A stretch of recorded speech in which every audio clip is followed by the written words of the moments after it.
السلام علیکم ورحمۃ اللہ وبرکاتہ۔ بسم اللہ الرحمن الرحیم۔ قال اللہ تعالی فی القرآن الکریم لئن شکرتم لازیدنکم ولئن کفرتم ان عذابی لشدید۔ وقال النبی صلی اللہ علیہ وسلم لا یشکر اللہ من لا یشکر الناس، رواہ ابو داود فی سننہ۔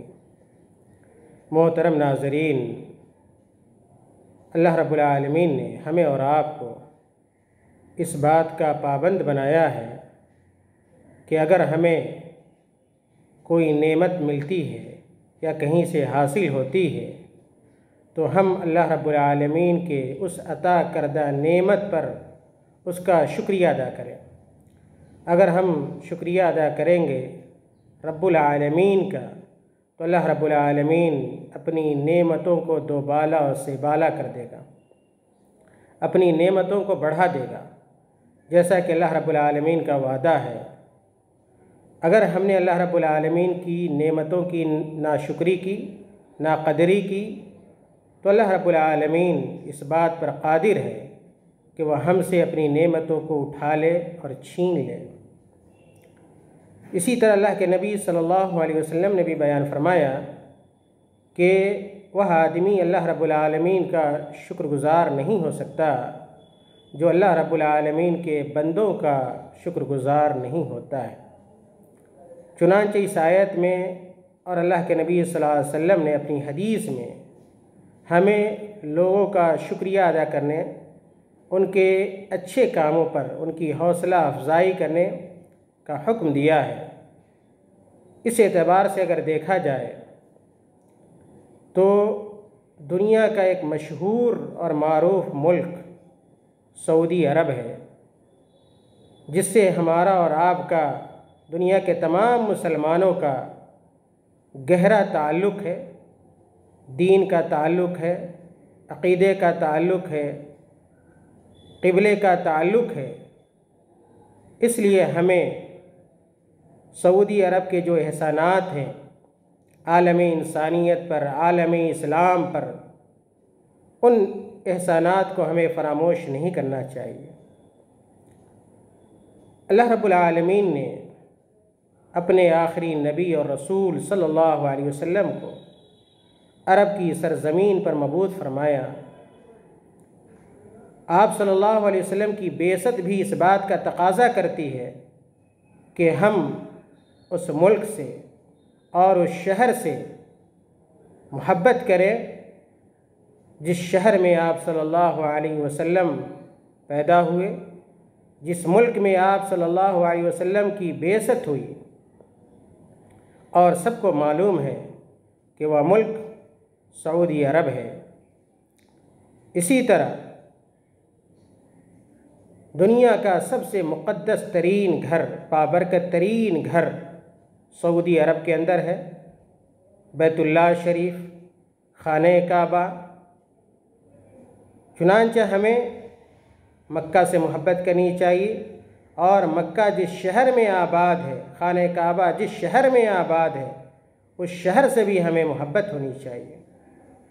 اسی طرح سعودی عرب کے اندر اللہ کے نبی صلی اللہ علیہ وسلم کی مسجد ہے، مسجد نبوی، جس سے ایک مسلمان بے پناہ محبت کرتا ہے۔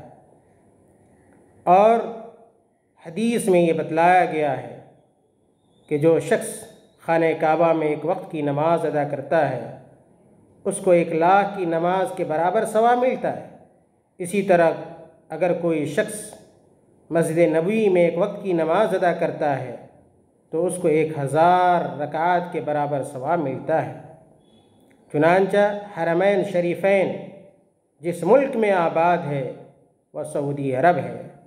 چنانچہ ہر مسلمان کو اس ملک کا احترام اپنے دل میں زندہ اور تابندہ رکھنا چاہیے جس ملک میں یہ دونوں بابرکت گھر پائے جاتے ہیں۔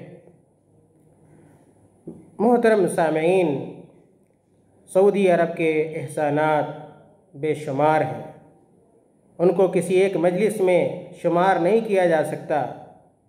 آپ دیکھیں قرآن مجید کی حفاظت اور صیانت اور خدمت کے تعلق سے سعودی عرب دنیا کا واحد ملک ہے جو قرآن کریم کی خدمت سب سے زیادہ کرتا ہے۔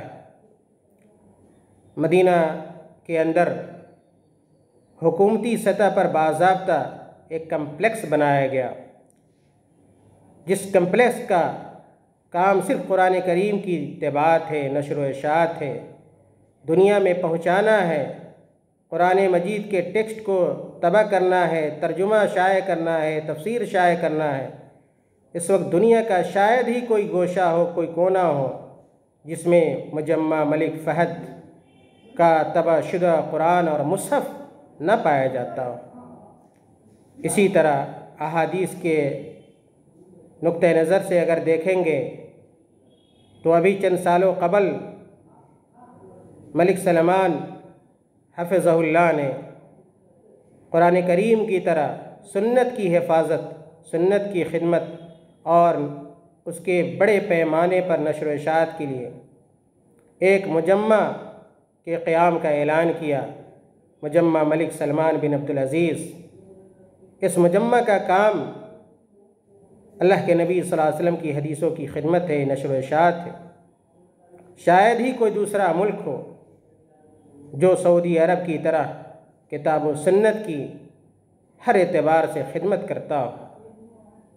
اسی طرح دیکھیں سعودی عرب کے احسانات میں یہ بات بھی داخل ہے کہ سعودی حکمرانوں نے جس طرح حرمین شریفین کی خدمت کی ہے، اس کی توسیع کا کام کیا ہے، چاہے وہ صفا ہو، مروہ ہو، مطاف ہو، یا کہ خانہ کعبہ کا اندرونی صحن ہو، بیرونی صحن ہو، مسجد نبوی کے معاملات کو دیکھ لیں، چاہے وہ اندرونی حصہ ہو، باہری حصہ ہو، جو توسیع سعودی حکمرانوں نے کیا ہے اس کی مثال ماضی کی میں نہیں ملتی۔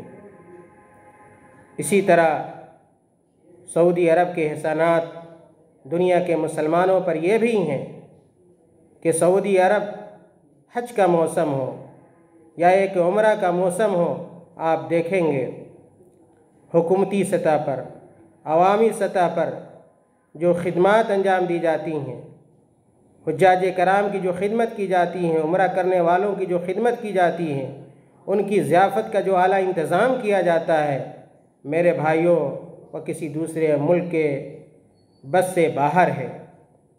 اسی طرح آپ دیکھیں مشاعر مقدسہ ہیں، حرمین شریفین کے علاوہ چاہے وہ عرفہ ہو، مزدلفہ ہو یا اسی طرح منی ہو، حجاج کرام جانتے ہیں کہ کس قدر سعودی عرب نے ان جگہوں کی حفاظت کا بندوبست کیا ہے، کس طرح اعلیٰ انتظامات کیے ہیں تاکہ حجاج کرام کو اور عام زائرین کو کوئی تکلیف اور کوئی دقت پیش نہ آئے۔ سعودی عرب کے احسانات میرے بھائیوں بڑے وسیع ہیں اور اس لائق ہے کہ سعودی عرب کی ستائش کی جائے، سعودی عرب کا تعاون کیا جائے، معنوی تعاون کیا جائے، ان کے احسانات کو یاد رکھے جائیں اور مصیبت کے وقتوں میں سعودی عرب کا بڑھ چڑھ کر ساتھ دیا جائے، اس لیے کہ ان کی خدمات بے شمار ہیں۔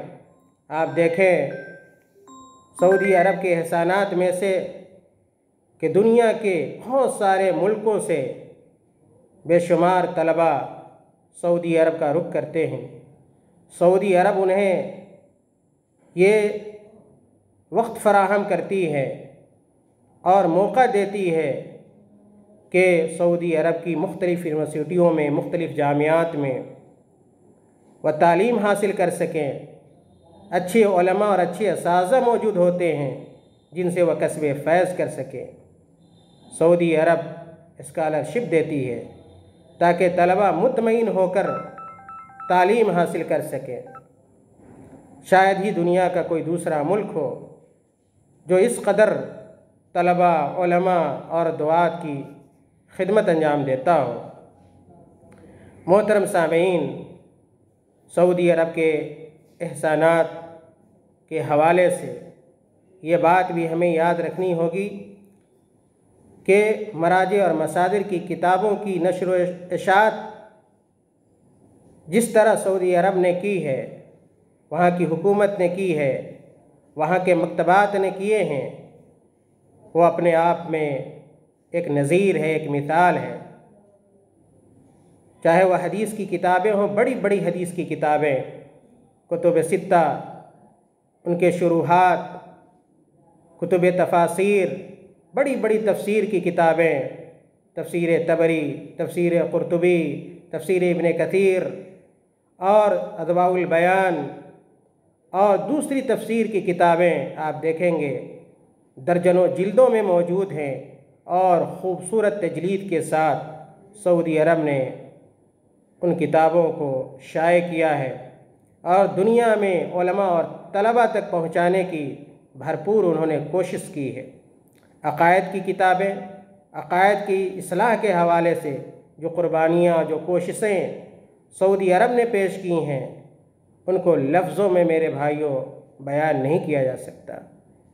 اسی طرح آپ دیکھیں سعودی عرب کے احسانات کے حوالے سے کہ غرباء اور مساکین کا تعاون اور ان کی مدد میں جس قدر سعودی عرب بڑھ چڑھ کر حصہ لیتا ہے، چاہے وہ غرباء اور مساکین سعودی عرب کے اندر ہوں یا سعودی عرب کے باہر ہوں، صرف اس بنیاد پر کہ وہ مسلمان ہیں اور ہماری مدد کا محتاج ہے، سعودی عرب غرباء اور مساکین کی مدد میں کوئی کسر نہیں چھوڑتا ہے۔ اسی طرح آپ بخوبی واقف ہیں اس بات سے کہ دنیا میں جہاں بھی آفات، مصائب، چاہے وہ زمینی آفت ہو، آسمانی آفت ہو، زلزلے ہوں، آگ زنی ہو، سیلاب ہو، کوئی بیماری ہو، کوئی وبا ہو، ایسے وقت میں سعودی عرب کے خزانے کا دہانہ مکمل طور پہ کھل جاتا ہے اور سعودی عرب دونوں ہاتھوں سے ایسے لوگوں کے، ایسے ملکوں پر خرچ کرتا ہے۔ آپ کرونا کے دنوں کو یاد کر لیں، جب ہندوستان کو آکسیجن کی ضرورت پڑی تو سب سے پہلے اگر کسی ملک نے ہندوستان کی مدد کی اور آکسیجن بھیجا تو وہ سعودی عرب ہے۔ اسی طرح ابھی پاکستان میں سیلاب آیا اور ہزاروں لوگ اس سے متاثر ہوئے، کئی جہاز سامان سعودی عرب نے پاکستان میں پہنچایا تاکہ جو متاثرین ہیں ان کے غموں کو ہلکا کیا جا سکے۔ اسی طرح نیپال میں جب زلزلہ آیا کچھ سالوں قبل، اس وقت بھی سعودی عرب نے نیپال کی مدد کی۔ اسی طرح مختلف وقتوں میں اور مختلف حالات میں افغانستان کی سعودی عرب نے مدد کی، اور یمن کی مسلسل سعودی عرب مدد کرتا ہے۔ وہاں جو فقراء ہیں، مساکین ہیں، ان کا تعاون کیا جاتا ہے، اربوں ڈالر ان غریبوں پر خرچ کیے جاتے ہیں۔ ملک شام ہو اور بہت سارے افریقی ممالک ہیں جن ملکوں کی مدد سعودی عرب میرے بھائیوں کرتا ہے۔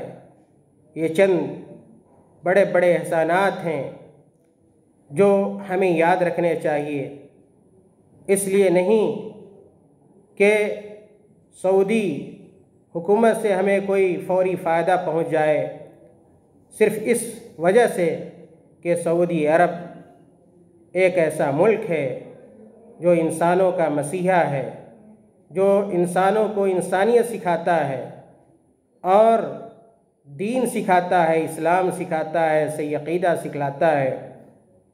آپ صلی اللہ علیہ وسلم کا شہر ہے، خانہ کعبہ وہاں آباد ہے، مسجد نبی وہاں آباد ہے۔ اس لیے ہمیں سعودی عرب کے احسانات کو یاد رکھنے چاہیے اور وہاں کے حکمرانوں کا ہمیں شکر گزار ہونا چاہیے۔ اللہ رب العالمین ہمیں اور آپ کو نیک اعمال کی توفیق عطا فرمائے۔ اللہ تعالی ہر اچھے کام کرنے کی توفیق عطا فرمائے، اور اگر کوئی ہمارے ساتھ اچھا معاملہ کرتا ہے، اچھا برتاؤ کرتا ہے، معروف کا کام کرتا ہے، تو ہمیں اس کا شکریہ ادا کرنے کی بھی توفیق عطا فرمائیں۔ آمین۔ وآخر دعوانا الحمد للہ رب العالمین۔ والسلام علیکم ورحمۃ اللہ وبرکاتہ۔